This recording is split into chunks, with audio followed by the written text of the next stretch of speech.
Bueno, hola a todos. Hoy vamos a seguir con la unidad 2, parte B, que es medición indirecta de distancias. Bueno, habíamos visto que la medición indirecta, a diferencia de la directa, no traslada la unidad de medida a lo largo del segmento, sino que se determina por otros medios, midiendo, a lo mejor usando otros parámetros para la medición. Bien, entonces hoy vamos a ver cómo se pueden clasificar. Bien, la medición indirecta puede ser estadimétrica, paraláctica o electrónica.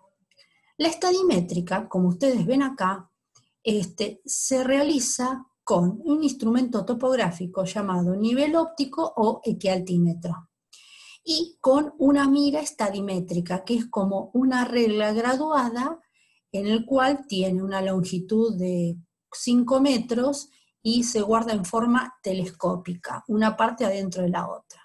El nivel siempre va montado sobre un trípode. La paraláctica, a diferencia de la otra, se realiza con otro instrumento topográfico llamado teodolito, que me permite medir ángulos. El anterior, el nivel óptico, es para hacer nivelación, pero también podemos determinar distancias con el nivel. Bueno, en este caso la paraláctica, que dijimos que se realiza por medio de un teodolito, que ven ustedes acá, también montado sobre un trípode, y una mira diferente a la otra, que es horizontal, que se también monta sobre otro trípode, llamada mira paraláctica. Bien, y después la electrónica. La electrónica se realiza con diferentes instrumentales electrónicos, como vamos a ver. Acá vemos un ejemplo de uno que es una estación total con su prisma.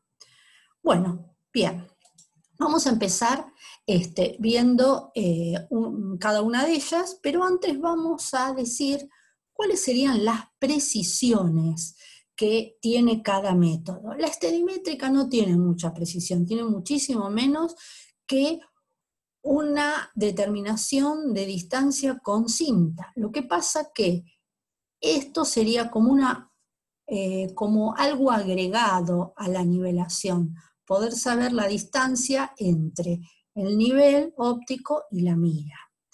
Entonces tiene una precisión de entre 1 en 250 y 1 en 500, muy poquito. La paraláctica tiene una precisión de 1 en 2500 y consiste justamente en medir direcciones horizontales. Y la electrónica, que es la más precisa de todos, hay bastante variación. Depende del instrumental, depende de la electrónica y además depende de las condiciones atmosféricas. Acá vemos otra forma de expresar los errores. Acá lo estamos expresando en los dos anteriores como errores relativos. En cambio acá el error se expresa como una parte constante y una parte variable. La parte constante es la parte en sí del instrumento, puede ser más o menos 3 milímetros, más o menos 1 milímetro. Y la parte variable, que es 3 partes por millón, en esta hay que agregarle a la otra, o 1 parte por millón, tiene que ver con las condiciones atmosféricas, porque siempre el rayo de luz o otro tipo de emisión siempre tiene que viajar en la atmósfera. Bien, bueno, vamos a empezar viendo ahora sí el estadimétrico. El estadimétrico, ¿cómo se realiza y qué se usa? Bueno, acá tenemos un nivel óptico o equialtímetro, que lo más importante de todo es que tiene un anteojo astronómico. Después cuando veamos nivelación geométrica lo vamos a ver con más detalle, ¿no? Pero para que ustedes tengan idea, esto va montado sobre un trípode y tiene, vamos a empezar, tiene 3 tornillos de nivelación o tornillo escalante, nosotros los vamos a llamar así, tornillo escalante, para horizontalizar esta plataforma que va sujeta a este trípode por medio de un tornillo. Luego tenemos un nivel esférico o circular, como lo llaman acá, que con estos tornillos calantes me permite horizontalizar todo este sistema. Luego tenemos tornillos de ajuste, de giro, tornillos de pequeños movimientos, esta sería la placa de apoyo, y la parte que tenemos, digamos, más importante, que es el anteojo astronómico, tiene adentro lentes convergentes, divergentes, y tiene un ocular, que es donde yo voy a apoyar el ojo, y un objetivo, que es donde entra el rayo. Y tiene, por supuesto, un tornillo o botón de enfoque. Bueno, y después, por otro lado, esta mira, como les dije antes, que es como una regla graduada, ¿sí? Menor división 1 centímetro, en el cual no tiene todos los números, pero después les voy a enseñar cómo se lee, que es muy fácil. Y se inserta una parte adentro de la otra, porque si no sería muy larga, muy alta para tenerla y guardarla de esa manera. Bien. Bueno, vamos a ver un poco lo más importante, que es el anteojo astronómico, ¿sí? El anteojo astronómico tiene adentro toda una serie de lentes, ¿sí? Por supuesto tienen, ¿no?, los focos, todas esas lentes. Y además, en el ocular, que es donde yo voy a apoyar el ojo, cuando mire por acá, voy a observar lo que se llama un retículo. La cruz del retículo, que ahora después lo vamos a ver con más detalle, pero es una cruz que tiene dos hilos, además de la cruz, tiene dos hilos horizontales equidistantes llamados hilos distanciométricos. Esta cruz del retículo es la que me va a permitir leer sobre la mira. O sea, yo tengo que enfocar, bisectar, esa es la palabra, en la cual bisectar es buscar y mirar, ¿no? Tener en el campo del anteojo el objeto, en este caso sería la mira, y la marcha de los rayos va a ser tal que cada uno de esos rayos yo lo voy a poder ver por el ocular. Bien, entonces, voy a ver superpuesta la mira y voy a ver superpuesta la cruz del retículo para poder realizar esa lectura.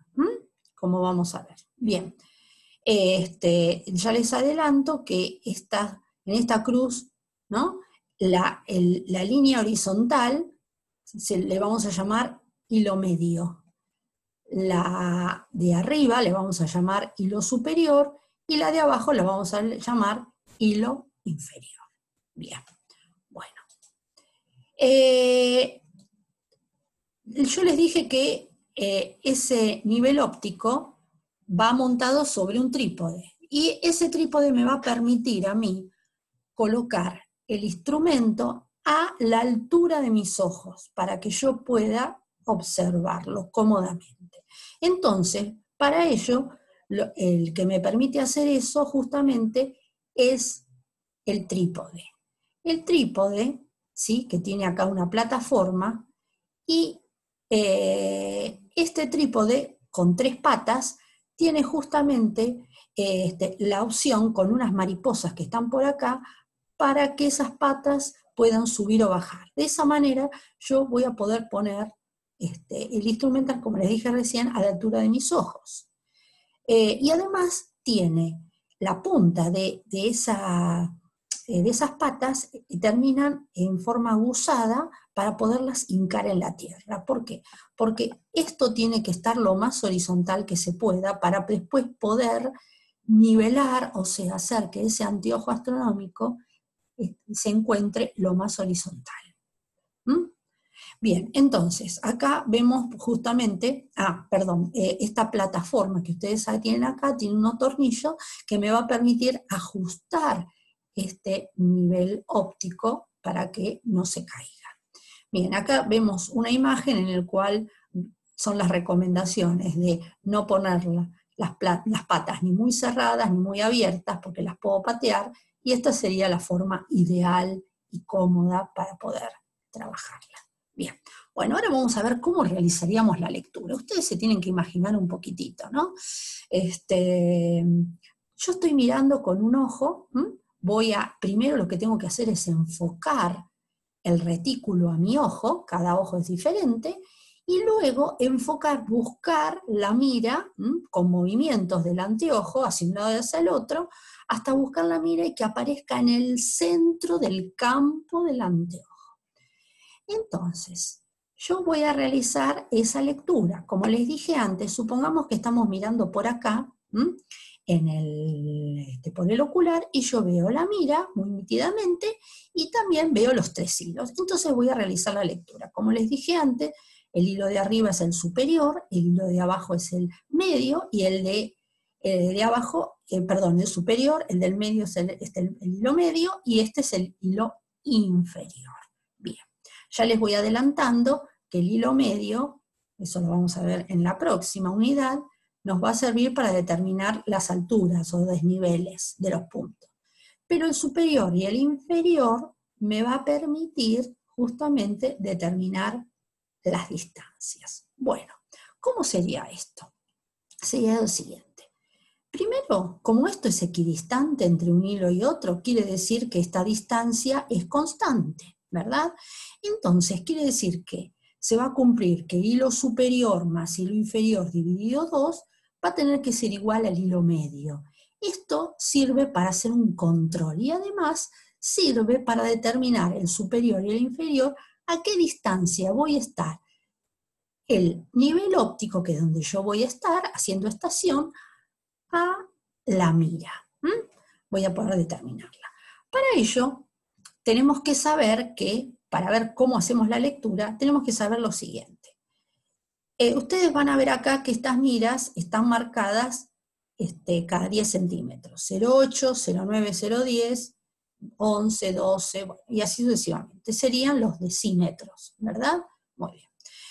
A su vez, en cada decímetro se va repitiendo, digamos para un tema visual, hacen algunos un decímetro negro, otro rojo, algunos cada 2 rojos y otro negro, eso sucesivamente.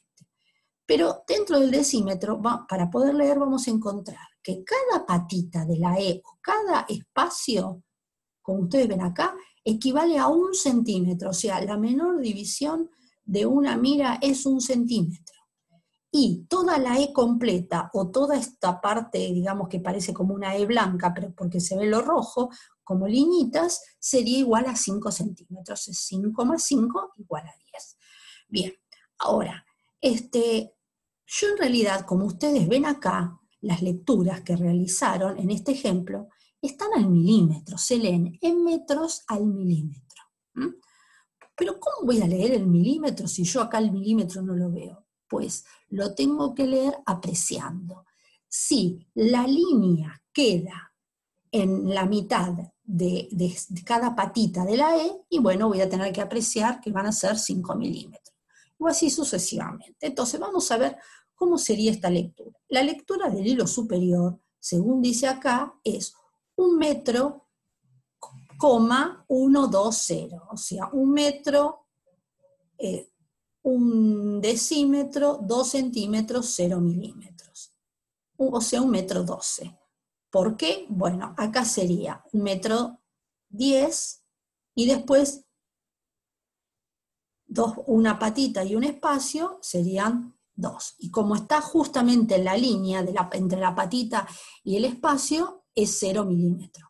Acá es justamente la casualidad, bueno, el que lo eligió es la lectura 1,000, ¿sí? Está a 1 metro, justamente. Y esta otra, no. Esta otra leeríamos 0,8, nos fijamos acá, en el número que está inmediatamente abajo de la línea, 0,8, después 8 patitas más y 0. Si en realidad hubiese sido, estaría en la mitad, podríamos haber dicho 5, si está un poquito menos 2. ¿Por qué tenemos que leer al milímetro? Porque para lograr la precisión centimétrica tenemos que leer al milímetro. ¿De acuerdo? Muy bien. Bueno, entonces ya sabemos cómo tenemos que realizar la lectura. Entonces, este método, disculpen, vamos a volver al anterior. ¿Cómo sería? Faltaría acá poner ¿cómo sería para calcular esa distancia? Bueno, para poder calcular la distancia, vamos a ver esto, esta presentación que está acá. Ustedes ya vieron que dentro del anteojo están las lentes y la marcha de los rayos sería más o menos esta, ¿no es cierto? Una cosa así. Entonces, esta sería la lectura del hilo superior correspondiente a la mira y esta sería la lectura del hilo inferior correspondiente a la mira. Este segmentito lo vamos a llamar L. Bien. La marcha de los rayos es de tal manera, si ustedes lo deben haber visto en física, que lo que pasa por el foco, se mantiene paralelo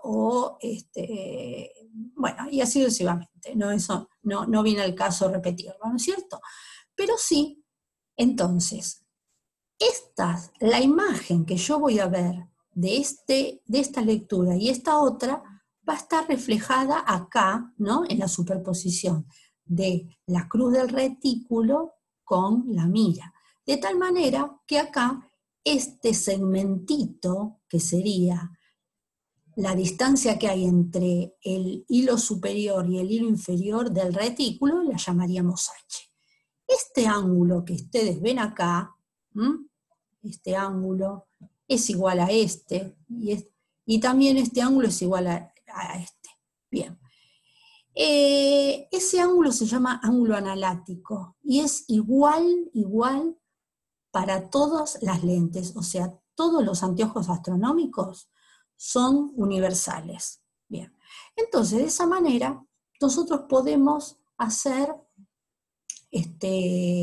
una relación de similitud entre ellas. Entonces, decimos que la distancia focal, es a H como de la distancia entre el foco y la mira es igual a L. ¿Por qué? Porque los ángulos son iguales. De esa manera, nosotros sabemos que F dividido H, ¿sí? F sobre H, vendría a ser el valor de ese ángulo. Ese ángulo, en realidad 1 sobre ese ángulo. Que ese ángulo se lo llama ángulo analáctico, como yo les dije.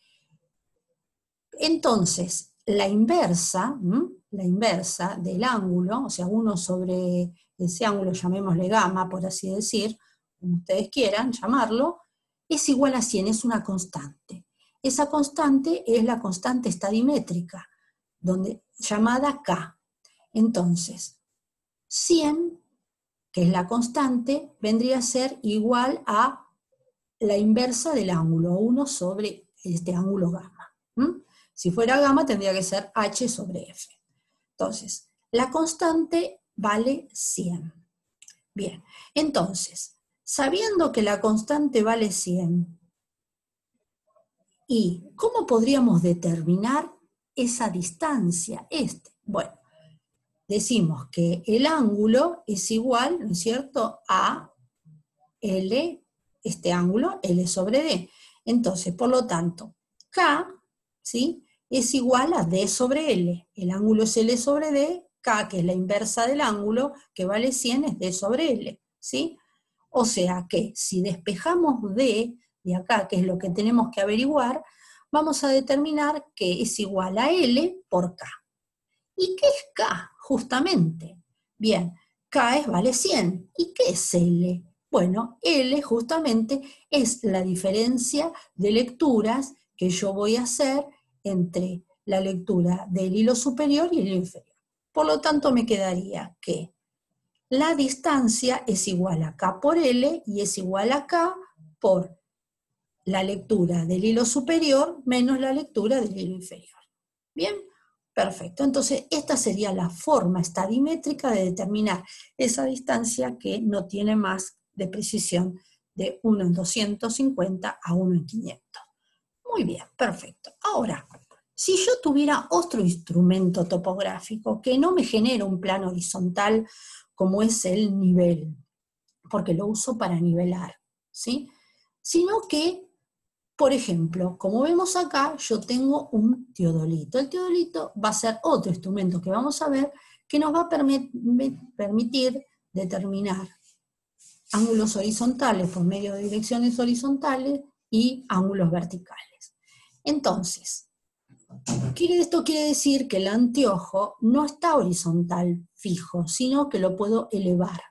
Entonces, si yo tendría que determinar esa distancia por medio de este instrumento topográfico en el cual yo elevo ese anteojo, eso quiere decir que voy a obtener un gráfico como este que está acá, en el cual la distancia que yo estaría determinando sería D', no la distancia horizontal, sino D', o sea, no D. Por lo tanto, si yo quiero determinar D, voy a tener que hacer D' por el coseno de este ángulo alfa, para poderlo proyectar sobre un plano horizontal. Ahora, todo esto serviría, y estaría muy bien, si la mira estuviese colocada perpendicular al rayo, al eje en el cual yo voy a estar determinando esa medición. Sin embargo, no está perpendicular, sino que la mira es la que está vertical. Por lo tanto, la diferencia que hay entre la mira, si estuviera vertical, y la mira no vertical, que no la puedo poner así, o sea, la mira vertical y la mira no vertical, esto me está generando un ángulo alfa. Entonces, por lo tanto, también voy a tener que tener en cuenta eso. Por lo tanto, estas lecturas que yo en realidad quiero que son las de A y las de B, en realidad van a ser las de A', es como si fueran las de A' y las de B'. Y a eso le tengo que multiplicar por el coseno de este ángulo alfa. Por lo tanto, si yo quiero determinar las distancias como hice hace un ratito, pero no con un nivel óptico, sino con un teodolito que tiene el eje de colimación elevado, un ángulo alfa, por lo tanto, la expresión matemática me va a quedar K por L por el coseno cuadrado de alfa. Entonces sería igual a 100 por lectura del superior menos lectura del inferior por el coseno cuadrado de alfa.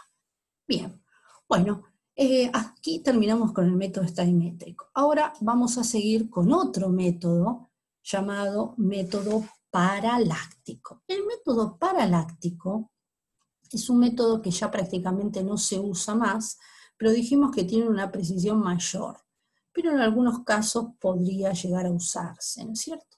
Entonces, supongamos que yo tengo un teodolito en el cual, como les dije recién, me permite obtener direcciones horizontales por medio de las visuales a objetos, y yo después poder calcular el ángulo horizontal.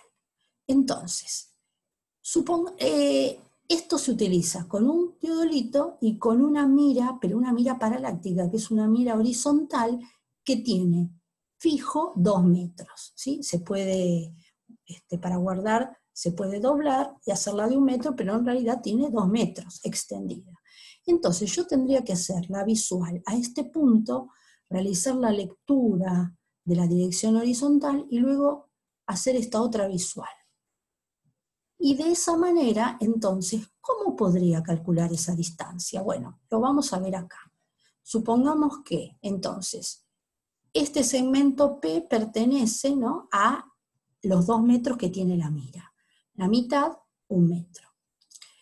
Si yo determino la visual a este punto superior, y a este, perdón, superior no porque es horizontal, entonces sería a la derecha y a la izquierda, esto es como si estuviera visto desde arriba, voy a poder determinar cuánto vale alfa.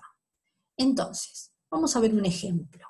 Supongamos que el ángulo alfa va a ser producto de la dirección del punto 2 menos la dirección del punto 1, la visual a 2 menos la visual a 1.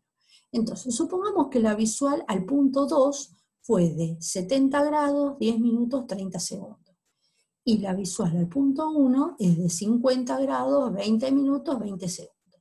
Hago la resta y me queda un ángulo alfa de 19 grados, 50 minutos, 10 segundos. ¿Sí? Bien. Ahora, nosotros sabemos que si tomamos alfa sobre 2,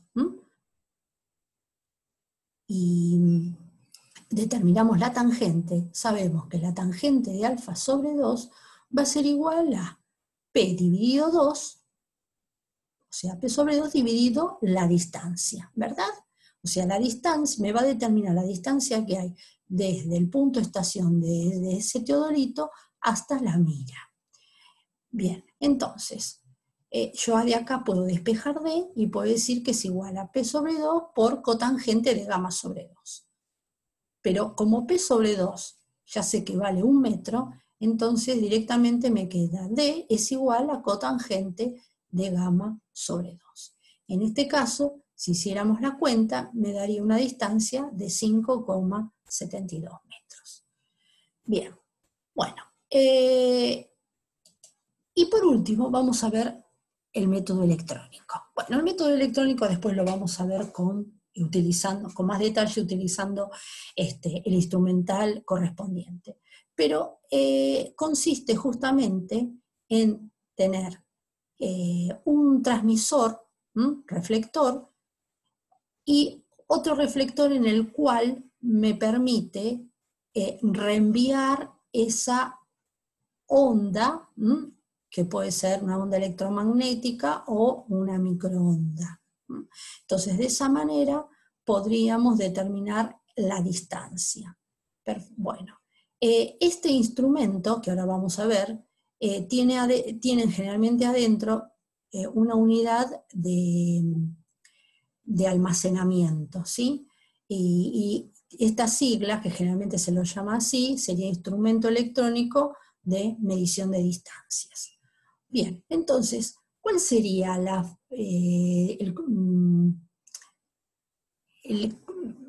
fórmula matemática que tendría que usar este método? Bueno, justamente que la distancia no la determinaría en forma directa, sino que en realidad lo que determinaría sería el tiempo que tarda en emitir esta onda y luego rebotar y volver, ¿sí? A una determinada velocidad. Distancia va a ser igual a velocidad por tiempo. Bueno, vamos a ver un poco qué tipo de instrumental podemos encontrar. Bien. Podemos encontrar electroópticos, podemos encontrar láser, que también son electroópticos, y podemos encontrar microondas. Bueno, los electroópticos y láser son los más usados. En realidad ahora prácticamente son todos láser. ¿Cuál es la característica? Electroóptico. Luz modulada, visibles o invisibles, entre aproximadamente 0,4 a 1,2 micrones. Son generalmente ondas cortas y siempre usan reflectores prisma. No tengo que usar otro aparato similar al emisor para poder rebotar esa onda. El láser tiene estas características parecidas, pero la diferencia es que la luz láser es muy potente, de un solo color, y que me permite no tener nada de dispersión. Y el microondas, en realidad, son ondas de radio, que son largas, que van entre 10 y 100 micrones. Se tiene que usar siempre 2 equipos, un emisor y un receptor, no un emisor como era acá y un prisma, y son de baja frecuencia y me permite medir grandes distancias. Y además tiene la bondad de atravesar neblina o lluvia. Pero generalmente estos aparatos se usan para mediciones que se llaman geodésicas.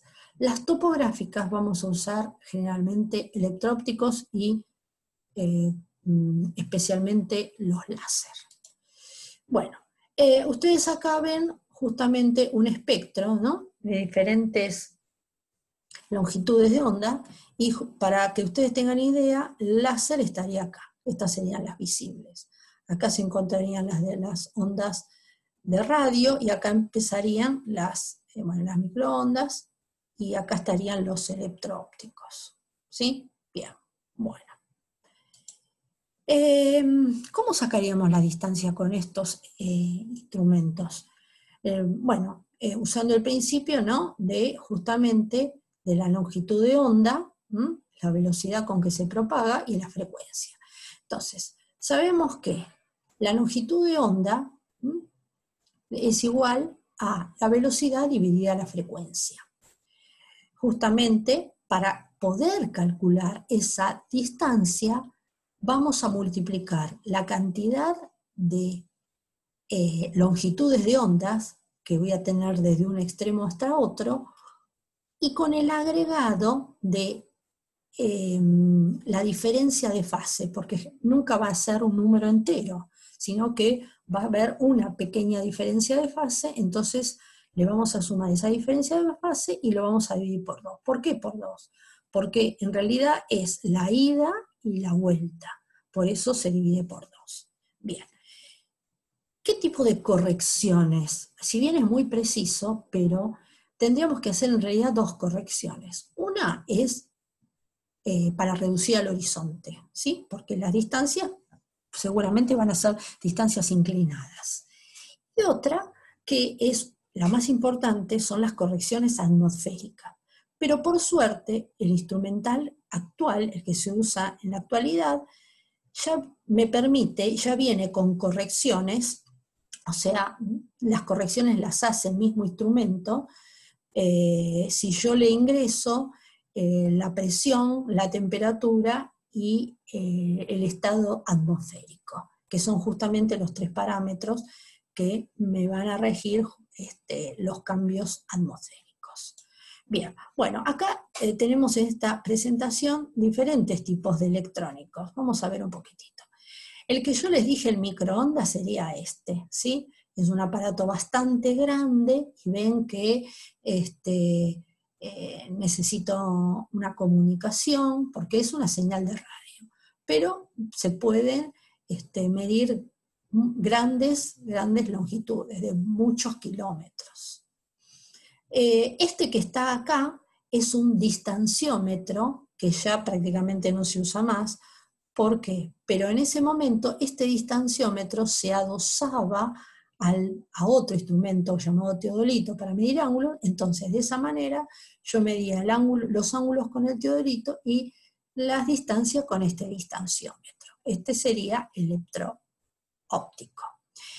Y acá tenemos una estación total. La estación total es lo que ahora, ¿no?, se da, que justamente es una mezcla entre teodolito o medidor de ángulos electrónico y distanciómetro. Todo está en un solo instrumento, de tal manera que también tiene como una computadora interna que me va a permitir ingresar los datos, y lo que se mide también queda en la memoria. Y de esa manera yo después lo puedo bajar a una computadora. Ustedes ven acá que este señor que está manejando la estación total está disectando el prisma, que es donde quiere determinar esa distancia. Entonces, al determinar esa distancia, la forma que lo va a hacer es justamente al disparar, va a salir el láser, va a rebotar en el prisma y va a volver. Y le va a dar en este display la distancia correspondiente. Como acá también voy a medir el ángulo, y el ángulo me va a quedar grabado, el ángulo vertical me va a permitir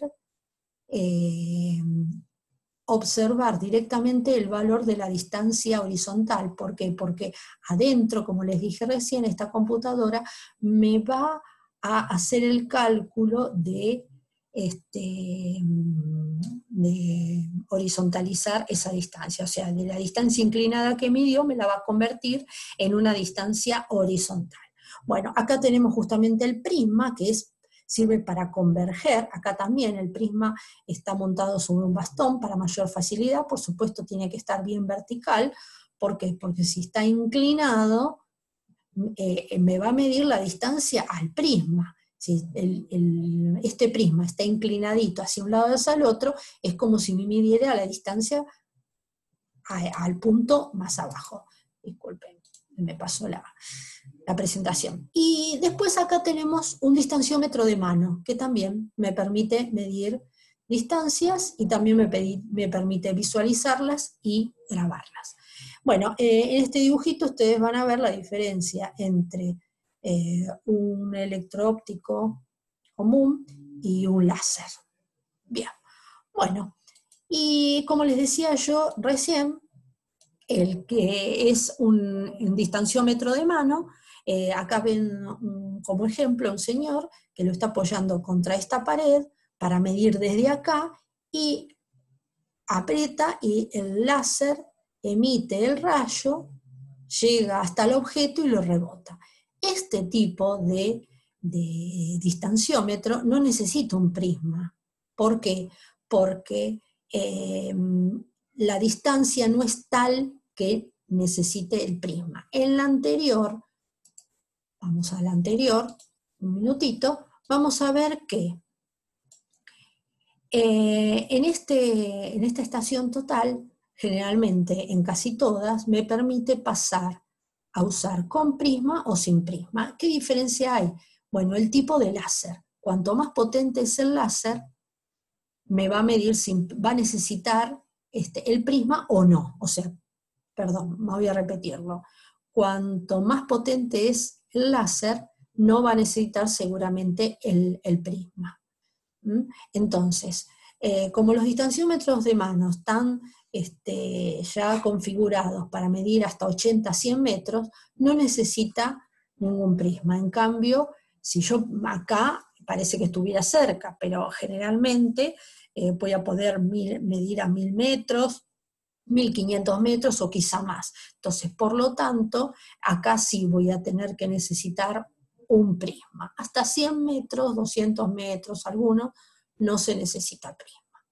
Bueno, espero que les haya sido útil y bueno, entonces nos vamos a ver en el próximo video y bueno, también como siempre les voy a recomendar que lean la parte teórica, no se queden solamente con la práctica, con estas presentaciones, ¿sí? Bueno, nos vemos entonces en la próxima, que les vaya bien.